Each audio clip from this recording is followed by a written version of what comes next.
Welcome. In front of me is a QILIVE 5039D, and today I'll show you how to format the SD card.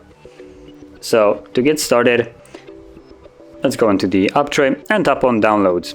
And from here, tap on the three bars right there to gain access to the menu.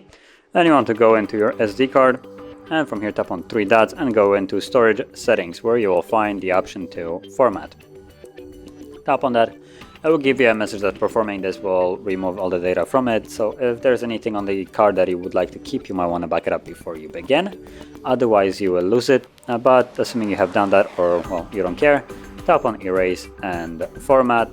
The process will immediately begin, and it only takes a couple of seconds. Once it's finished, the card is immediately ready to be used once more, as it is right now.